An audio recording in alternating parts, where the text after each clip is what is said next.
大家好，今天继续讲汉语水平考试辅导课。今天语法部分我们讲中语和到底的区别。Salam dostlar. Sonuçlar boyunca Жоңүй жана Даудинин айырмасын сүйлөшөбүз. Эки тең кандайдыр бир убакыт, белгилүү убакыт ичинде бир өзгөрүүгө дуушар болгон же күтүлгөн же күтүлбөгөн бир окуянын эң акыркы абалын, кыймыл аракеттин, нерсенин эң акыркы абалын билдирүүдө колдонулат. Мисалы, 妈妈早就想来看看长城，今天这个愿望到底终于实现了。 Апам мурда эле келип Чаңчың, Великая Китайская стенаны көргүсү келип жүргөн. 今天 бүгүн 这个愿望 ушул каалоосу, ушул кыялы 到底终于 эң соңунда акыры ишке ашты, 实现了。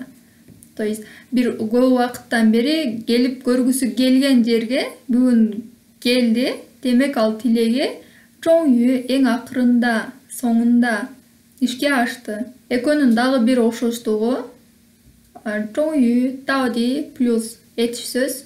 Ал этиш сөз негизинен эки же андан ашык муундан туруш керек. Кытайчада тайинже жана доинже деген түшүнүк бар. Тайинже бул кыргыз тилиндеги бир муунду деген окшош.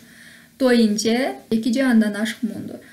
Жалпак тил менен айтканда иероглиф деп койсок болот. Бир иероглиф же эки иероглиф. Бул мисалда Жоңүй жана Даудиден кийин экиден ашык иероглиф келиш керек. Доинже болуш керек. 等了很久，他终于到底来了。 Карасаңыздар, 来了, эки иероглиф. Аябайга көпкө күттүм. Та ал 终于 ал акырында келди. Экөөнүн айырмасы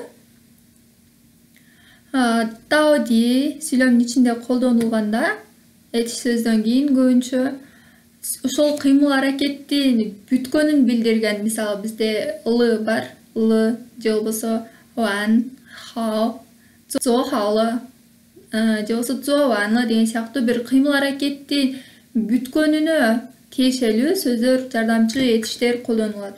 Ал эми 终于 болсо андай колдонбосо деле грамматикалык жактан туура болот. 几个月过后他终于找到一份理想的工作. Бир канча айдан кийин 他终于 акыры өзүнүн кыялындагыдай жумуш тапты.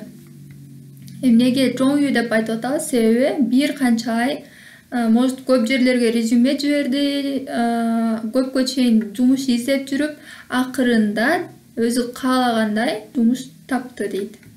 Экинчи айырмасы дауди бул терс формадагы сүйлөмдөргө колдонула берет, негатив сүйлөмдөргө. Та дауди мэй ба ши чин бан чоң. Ал акырында деле эң акыры ал ишти ишке ашыра албады, ишти бүтүрө албады дейт. Мэй бул жерде отрицательныйды билдирет. Ал эми 终于 болсо көбүнчө позитив сүйлөмдөрдө колдонулат. Та 终于 ба ши чин бан хала. Экөөнүн дагы бир кичине айырмасы 终于 көбүнчө биз каалаган, биз үмүт кылган нерсе, результат ошондой биз үмүт кылгандай болот да. Ал эми даудиде анчалык эмес. Дауди көбүнчө суроолуу сүйлөмдө колдонулат. Та дауди ши шей. Ал ким негизи, ал вообще ким өзү дегендей. Ал эми 终于 суроолуу сүйлөмдөрдө колдонулбайт. Дауди сүйлөмдүн ичинде сурама ататооч болсо. Сурама ататооч мисалы шей, ким, эмне, качан, кандай деген сурама ататоочтор болсо, сүйлөмдүн ээси болсо, ал ага чейин, то есть анын алдында келет. Ивентайцы бул жерде шей, ким. Дауди шейлай. Акыры соңунда ким келет деп сурап атат. Муну жакшыраак түшүнүш үчүн жогорудагы сүйлөмдү карасак болот. Та дауди ши шей. Ушул сүйлөмдүн ичинде сүйлөмдүн ээси та болуп атат. Ошол үчүн андан кийин келди. Ага чейин да деле колдоно берсе болот. А бирок сүйлөмдүн ичинде шей, сурама ататуучу сүйлөмдүн ээси болуп атса, бул жерде шей сүйлөмдүн ээси. Анда ага чейин гана келе алат. Ал эми 终于 сүйлөмдүн ээсинде чейин, кийин колдонула берет. Аудиону угуп өз алдыңызча аткарып көрүңүз. Бул тапшырманы аткарып атканда менин кеңешим аудионун ичинден место кайсыл жерде болуп атат окуя ошону убакытты жана кесип ээлери чыгышы мүмкүн. Ошондой өзгөчөлүктөргө көңүл буруңуз. Сүйлөмдүн акырында суроону жакшылап угуңуз, ошого жараша жооп тандайсыз. 感谢您出席今天的宴会，希望今后我们能加强合作。谢谢你们的招待，相信我们的合作会更愉快。对话最可能发生在什么时候？感谢您出席今天的宴会。 Сизге рахмат, кайсенин чуси катышканыңызга, келгениңизге, ушул жерде болгонуңузга. Чинтенде ян хой бүгүнкү кече мероприятие. 希望今后我们能加强合作。 Сиваң үмүт кылам. Жинхо, Чинтен ихонун кыскартылганы. Жинхо мындан кийин мен биз ның кыла алабыз. Жачаң күчтөндүрөбүз. Жа деген кошуу чаң деген күч. Дагы күчтөндүрөбүз. Хыцо биргелешип иштөө. Бүгүнкү мероприятияга келгениңизге аябай рахмат. Мындан кийин дагы биргеликте жакшы иштешебиз дейт. 谢谢你们的招待，相信我们的合作会更愉快。 Сесиянименде чаудай деген конок кылуу. Силердин сыйыңарга рахмат. Шаңсен омен. Мен ишене мындан кийинки иштешүүбүз дагы үйкай, дагы жакшыраак, дагы шаттуураак болот. 对话最可能发生在什么时候？ Диалог, 对话最可能发生在什么时候? Кандай учурда болушу мүмкүн ушундай диалог дейт. Биринчи, ян хой жешу. Бир мероприятие бүткөндө. Чинжу шыңры, туулган күн куттуктап атканда, туулган күндү өткөрүү. Шаңе тампан, бир бизнес келишим учурунда. Жичаң соңсиң, аэропортко узатып жатканда. Соң узатуу, сиң, бул жерде хаң эмес, сиң деп окуат, сиң басуу. Чуси ян хой деген сөздү алсак, анан жаудай деген сөздү алсак, демек бул жерде ян хой жешу. Банкет бүтүп, конокторду узатып атканда акыркы сөздөр ушундай болушу мүмкүн. Юэду бул берилген 4 варианттын ичинен эң ылайыктуусун бул кашалардын ичине жазып аткарып көрүңүз. Юэдунун ичинде сиз билбеген иероглифтер көп болушу мүмкүн, бирок ал проблема эмес. Сиз болгону бул сөздөрдүн сүйлөмдүн ичинде кандай колдонулат бул варианттагы жана синоним сөздөрдүн айырмасын билсеңиз болду. Анан менин кеңешим ар бир сөздү монтип соң, чен деп экзамен учурунда окуштун кереги жок. Көрдүңүз, соң таанысыз бул сөздү, болду, кийинки өтүп кете бериңиз. Бул иероглифти билбейсиз же эмне экенин чыгара албай атасыз. Сүйлөмдү контекстке карайсыз. Анын аты экен, бир карган кишинин аты экен. Таменжа чейин ойлаңыз ошан алардын үйүнүн астында 2 тоо бар экен. Йода. Аябай бийик жана чоң. Варианттарды карайсыз. Таңжуулуу, таңжуу. Бул тосуп калуу, мешать этүү. Шыфэн маудун, шыфэн деген аябай т беге окшош чөкмө. Маудун карама каршылык. Инвей уфа туйца. Баш тартууга мүмкүн болбой калган. Мүмкүн болбой. Туйца деген баш тартуу. Уфа, мебанфа деген сөз. Йоюлу хэнчаң шыжен. Йою деген чечим кыла албоо. Мен бяка болуп бир чечимге келе албоо. Ошондой көп хэнчаң шыжен узак убакыт ошондой ары бери болуп туруу да. Демек үй эшигинин астында аябай чоң тоо болсо, булардын тиешеси жок. Жолду тосуп калды, жолду тосуп калды. Демек чуанжарын чумен тохун бу фаңбе. Үй бүлө мүчөлөрү эшикке чыкканда аябай ыңгайсыздык жаратат. Итен юкоң ба жалирин жагда ичи. Үйгөн адамдарды, үйдөгү адамдарды жагда ичи чогултуп шуа айтты. Йошан таңжы.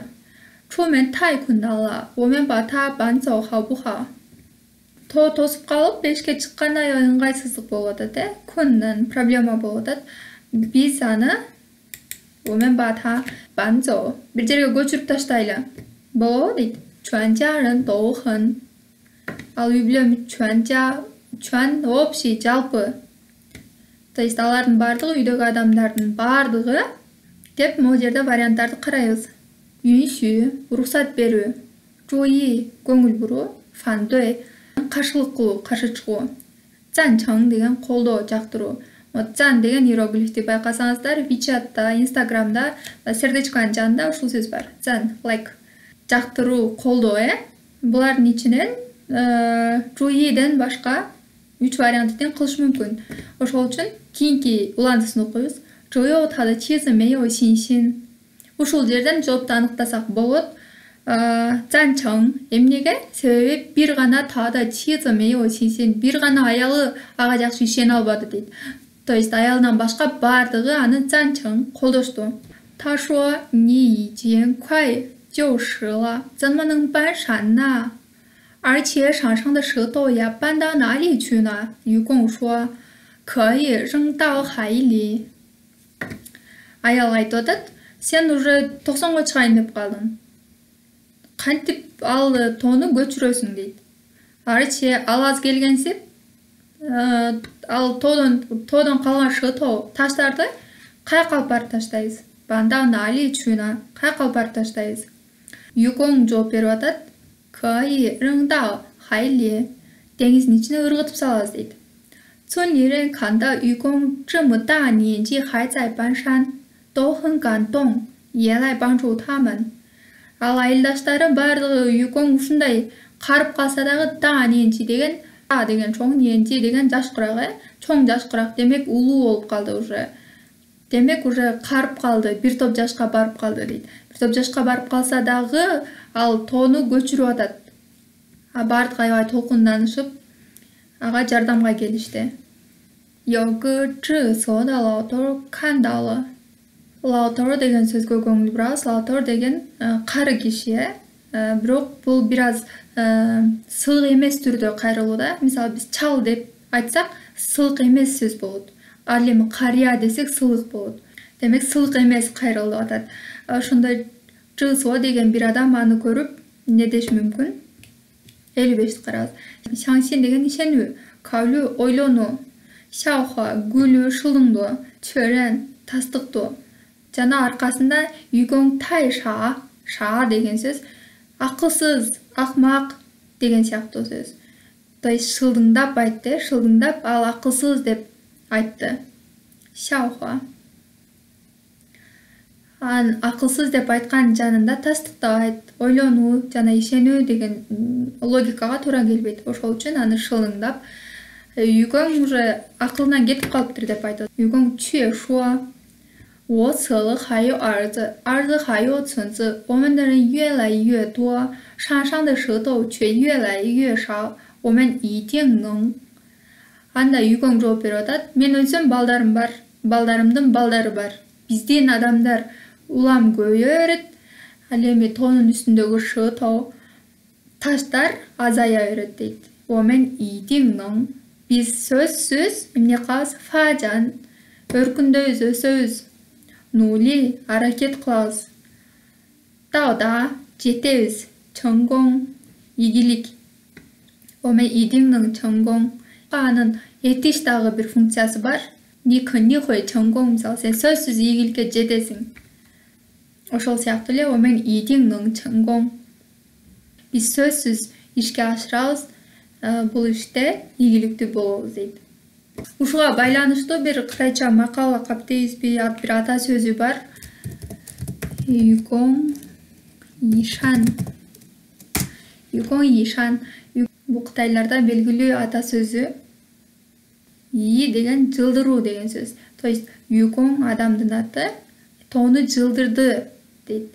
Мунун мааниси эч кандай тоскоолдукка багынбоо. Бул окуядан чыгара турган болсок, 90га келсе дагы тоону жылдырып атат ордунан. То есть эч кандай тоскоолдукка багынбоо. Түшүнүктүү болду деп ойлойм. Көңүл бургандарыңызга рахмат. Зайтен. Суроолоруңуз болсо жазыңыз.